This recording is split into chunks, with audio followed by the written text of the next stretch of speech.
everyone!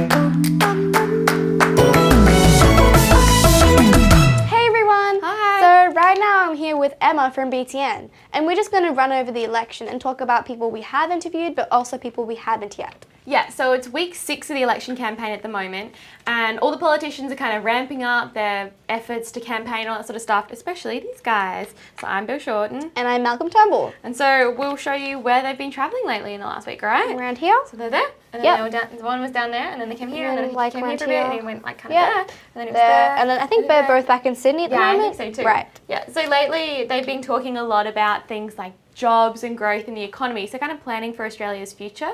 But something else they've been talking about a lot are independent candidates, especially in the lower house. And we actually spoke to one this week. We actually spoke to James Matheson.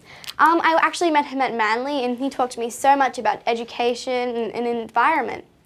And he's running against Tony Abbott, who's been in Parliament for 22 years. So he seems pretty confident and he's ready for the election.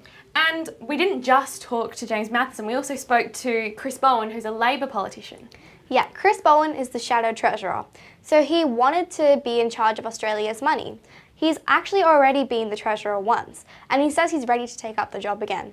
He talked to me about money, growth and jobs, even education, and he was really interesting to talk to. And you also asked him a really funny question about pocket money. Yeah. And he said that he doesn't actually have a set amount of money for his kids for pocket money. They kind of do jobs and work for it, which is pretty funny considering, you know, he knows a lot about money being the shadow treasurer. And then you also spoke to somebody from another party. Richard Natali is the leader of the Greens. His party's really passionate about environment especially. So I talked to him about why his party values this more. And he had a pretty cool backstory as well, because he wasn't like always planning on being a politician, right? He actually has a medical degree, and he told me why he chose being a politician over being a doctor. But the problem is that we are missing a really important part of our show, especially for balance, right?